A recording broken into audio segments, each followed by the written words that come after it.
wonderful, wonderful poet, a dear friend from Italy, Mara Venuto. She's a poet and a playwright, works as a freelance editor and ghostwriter for leading Italian publishers. And she has a number of award-winning books, theatrical monologues, and poetry collections. Uh, the full biography can be accessed through the link provided in chat. Mara, please take the screen and share your poems with us. Thank you. I'm delighted and really honored to be part of this important event, and for the second time. And I would like to thank you, Wakas, for this invitation. I will begin by reading some poems translated in English by Lucilla Trapazzo, that was your guest in the previous slot, and then some poets, some inedit poems, and I would like to read in Italian and English to get the opportunity to understand my language and my poem.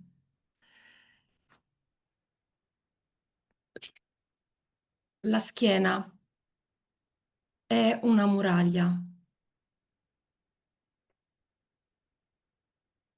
dove tutto è invisibile agli occhi, alle mani che vogliono e non possono toccare un osso nascosto, una cima in mezzo al naufragio, amare l'estinguibile speranza di saziare risposte e farle di qualche senso come dita, svegliare chi dorme e non parlare. Dangers of resentment have perched on my back, a palette where all the hues are invisible to a human eye, to the hands that desire but cannot fulfill. Touch that secret bone under the skin, its top protrudes to get closer to the truth. I would love this fading hope to saturate all the answers, force them to make sense like fingers that wake up as sleepers wordlessly. La città parla la sua lingua. Del Mediterraneo rincorre l'abisso, all'ira di un citro che si crede Dio. Il fondo è popolato da ceneri, un'epica che la terra non comprende.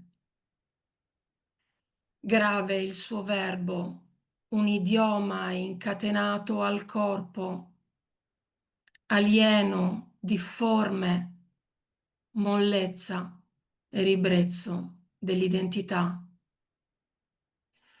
Troviamoci sul perimetro delle rotte pasquali e parliamo, sacrificati ed eroi, abbiamo coraggio.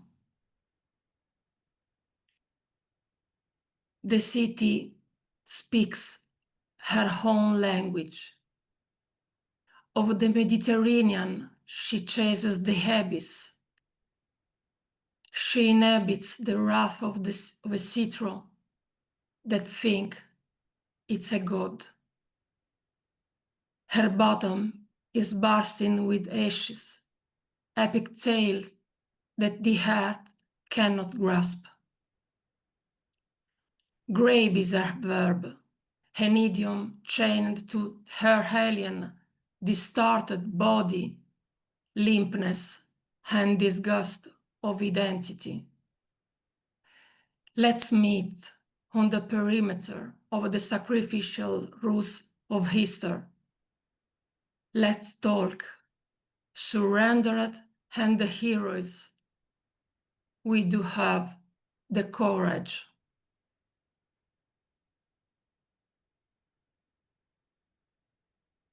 Il portiere di notte non ha tutti i denti in bocca. Parla soffiando e non ride. È perverso cambiare natura e diventare tristi per difetto. Avere qualcosa di povero in faccia.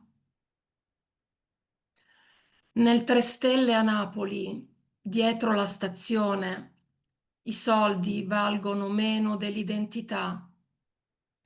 Lo capisco mentre la mia patente giace in un cassetto come quella di Wechesa nel mare e sono obbligata a dimostrare di esistere al portiere di notte che non sa più com'è parlare con la bocca aperta, com'è ridere fuori casa, non perdere e non lasciare. The night porter is missing some teeth. He talks with a hiss and he doesn't laugh. There's a certain cruelty in altering one's nature and morphing into sadness by flow, carrying the mark of paucity on our face. In Naples, in the three-star hotel behind the station, money is worthless than identity. I realize while my driving license is lying in a drawer, like Wekesa's lying in the sea, and I feel compelled to prove my existence to the night porter, who no longer knows how it feels talking with the mouth open, laughing outside the house, not losing, not living.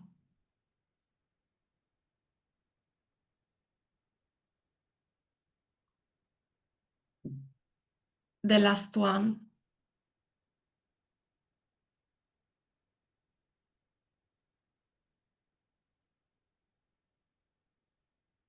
È caduta dal legno, l'ultima foglia. Ha toccato il suolo un attimo prima di accorgersi della linfa anticorpo inaridita.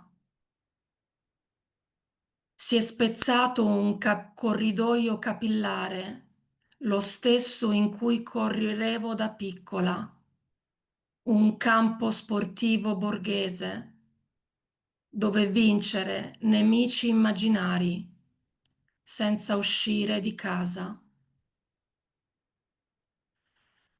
The last leaf has fallen from the wood,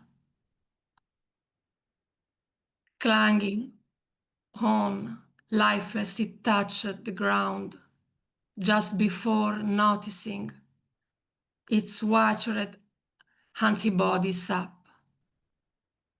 A capillary duct has broken off, the same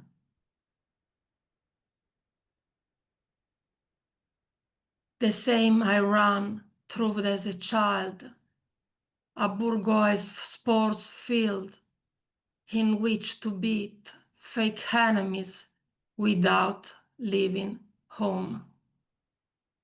Thank you. Thank you very much. I do want us to move to our next poet. I just want to check because there's so many missing. Is Naima Rashid here? Yes, she is here. Okay, so again, Naima Rashid, originally from Pakistan, I think she is participating perhaps from England at this time. She's an author and translator who works between Urdu, Punjabi, French, and English. Her work has been longlisted for National Poetry Competition and Best Small Fiction. Her published translations include critically acclaimed translations of works by Ali Akbar Natiq and Parveen Shakir, one a novelist, the other a poet, both very well known, and a joint translation from French. So I would invite Naima Rashid to please come and take the screen and present her poems. Naima, please. Thank you very much, Vikas, for the introduction, and thank you very much for the invitation. Hello, everybody. It's great to join you for the first time. I'll be reading 3 poems from my recently published collection, Sum of Worlds. The first poem is called Life's a Soap on My Television Screen. It's particularly relevant in the context of today and the violence that we see in the world around us and on the screens. Life's a soap on my television screen. As I watch my city bleed on the television screen, from my 3-seater couch, I feel a new age, digital-like sorrow, lukewarm, enough to flatter the conscience, but not to trouble the mind, enough to tug at the heartstrings, but not to cause any pain. The balancing is tricky, so I keep the vista of my vision cluttered with distractions and playthings. Coke cans and ketchup, pizza and pearls, souvenirs from blindfolded travels, Eiffel Towers and plaster of Paris, Chinese vases made in Taiwan.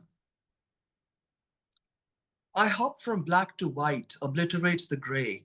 I appropriate the knowledge according to my mood. A bit of bloodshed, one way too much, too dark for a sunshine bloke like me. The world's a stage and life's a soap on my television screen.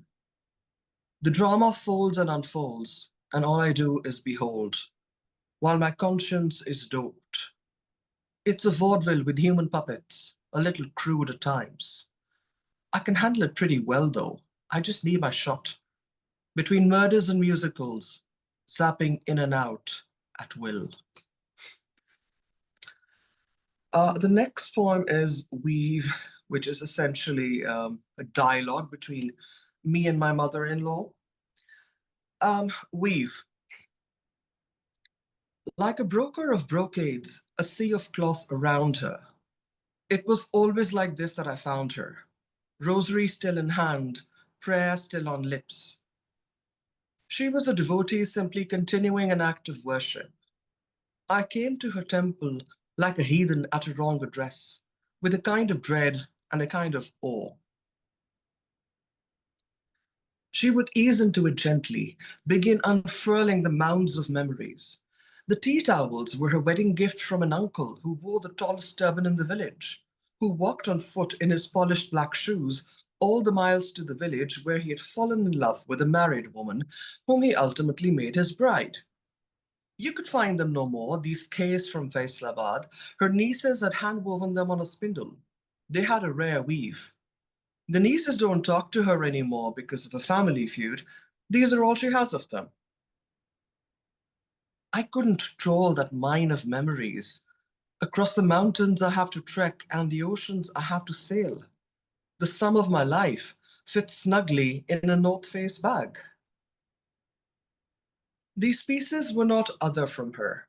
Her soul was grafted onto them. The way she would caress the cotton, slide her hands over the silk, touch the tassels of a gifted prayer rug, she was honoring the souls of the gifters, catching the breath of the parted ones, touching up in her mind the homes of those to come. And all this while, I'm thinking, isn't she planting a garden of pressed flowers, plucked from between the pages of time? Why isn't she more interested in buds?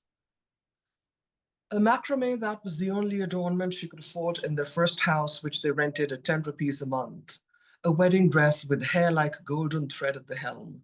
the only object she carried when they fled Ludhiana for Lahore. Embroidered platitudes she sold to make ends meet. The fabric was fraught with her fight. It held the stories she knew would never make it into history books. Her legacy was sprawled around her. The question trembled in her eyes. I couldn't bring myself to look up, lest she read, I'm no worthy caretaker of the sea of yards and yarns.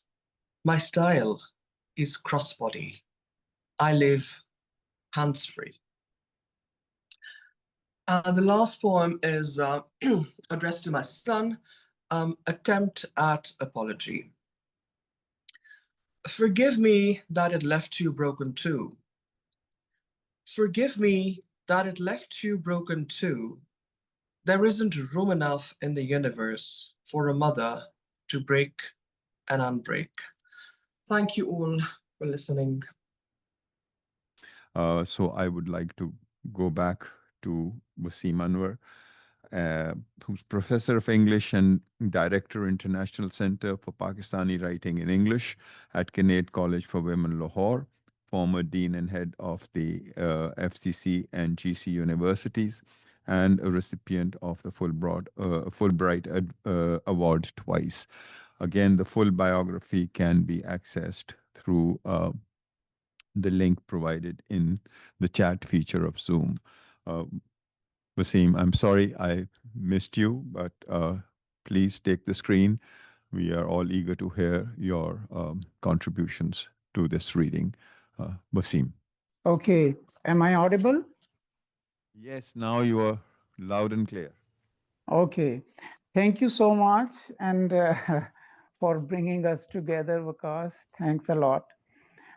I'm going to recite three poems. The first two are taken from Poetry in English from Pakistan, a 21st century anthology. It's edited by Ilona Yusuf and Shafiq Naz in 2024. The purpose of reciting these poems is to pay a heartfelt tribute to a tradition that refers to the unwavering continuity of Pakistani poetic sensibility. The first poem is titled Three Rooms in a Fort by the Ocean, and it's composed by the pioneering Pakistani poet Zulfikar Ghosh. Three Rooms in a Fort by the Ocean. Now, here is a cavernous chamber designed to be filled with water. Imagine a marvelous indoor pool. Here one could exercise hedonistic dreams, diving among young women costumed, say, as mermaids, or among the glistening surf riding boys coaxed away from nearby beaches. The freedom of the deep sea could be boxed in this room for an interior theater. But then the guide points to a hole in the ceiling. From there, men were lowered head first and held suspended with their foreheads in water. The overgrown, matted hair slowly shed the dirt accumulated during solitary confinement and floated loose like seaweed. The water bobbed and ran into the nostrils. Briefly, then the head was raised and asked for final time if the prisoner would now confess. Section 2. In a corner of the ceiling, just above the wall, where the condemned stood facing the firing squad, is an opening the size of a skylight with a pipe projecting through it. When the condemned fell, water was turned on to wash the blood from the floor and then drained away through a conveniently located gutter. The guide describes the neatness of the arrangement. The laudable architectural economy, pointing to where the diluted blood of the victim spilled out of gutter and from a kitchen into the ocean. Down a flight of steps is a slanting opening in the floor adjacent to the massive outer wall, through which the ocean can just be glimpsed. It is like the chute in high-rise buildings into which one throws refuse designed for the incinerator. Section 3. And now I have been led down labyrinths to a room so deep in the fort. Surely the ocean breaks high above my head in blinding splinters of the sun. And in the sealed darkness, where the dull beam from the torch in the guide's hand makes of space, a shadowy cave, I'm entirely certain an electrical storm has sprung up with rolling black thunderheads that, blotting out the sun, have turned the ocean violet. And I know the water is vastly troubled. The guide's hand has gone still, and the dull light is weakening. But the lightning, I know, has begun to hit the walls, as if some Star Wars weaponry fired laser guns. For look, look, a line of light is slicing the granite, and now the ocean is crashing in, and tiny fluorescent fish so fill the chamber. I am in the white center of the bursting sun. The second poem from the same anthology is by the Pakistani-British poet Muniza Alvi, and the title of the poem is Hanging.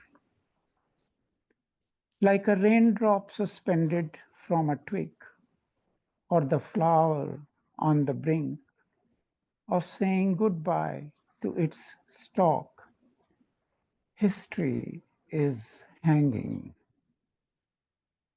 Along with the tyrant and the woman who murdered her lover, the countries adhere to the globe just.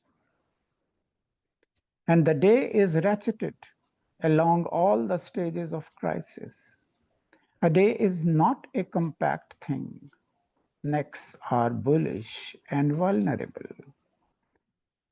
The boulders are the dust motes. Hang them. The sun blinks and blinks with grit in its eye. As a child, I picked up my pen and marveled how the ink clung the nib, the tiny miracle.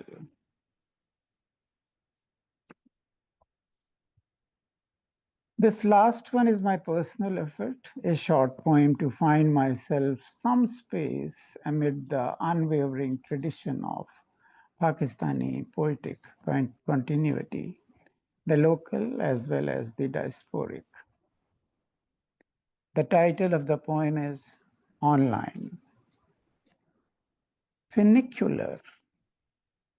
Life hangs like moist rags, marvelous pendant nests, birds in a row, weaving the limbo between this and that, now and then, yes and no, mid the sunniest presence of the glowing stars.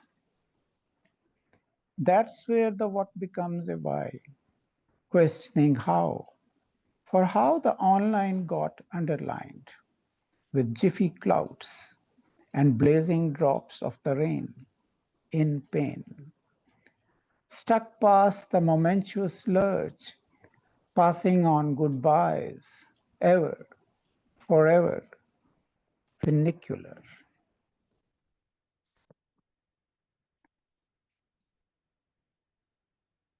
Thank you so much. And that was all from my side. Thanks once again to all the 100,000 poets. Thanks. And as we move on, we go on to our dear friend Dan Veach, who has actually presented at several of these events and is back again after a gap of a couple of years, perhaps. He is the founder of the Atlanta Review and author of several books of poetry, amongst them Elephant Water and Lunchboxes, many more, translations from Spanish and Chinese and Anglo-Saxon. There is much that Dan has done. He is a force to reckon with. Dan, please take the screen, and we are awaiting your contribution. Thank you, Wakas, for hosting these wonderful events from the very first. We have been friends through the years, and it's just been a wonderful relationship. This poem I wrote many years ago, actually before the climate crisis was a thing, as they say. So it's somewhat prophetic. It's called Elegy for the Age of Oil. I wrote it after seeing a car in a junkyard in Saudi Daisy, Tennessee. You old jalopies, hot rods, pickup trucks. No more dinosaur juice for you. No more that rich, intoxicating brew of club moss, ferns, huge joints of brontosaurus meat, with pterodactyl bones thrown in for flavor. No more firewater. Some of you were kindly drunks, no doubt, purring like kittens. Some, when tanked up, roared like your ancestral dragons, fumed, bellowed black smoke, and belched pipe loads of half-digested gas. Alas, no more. No more Tyrannosaurus, only Rex. Thank you.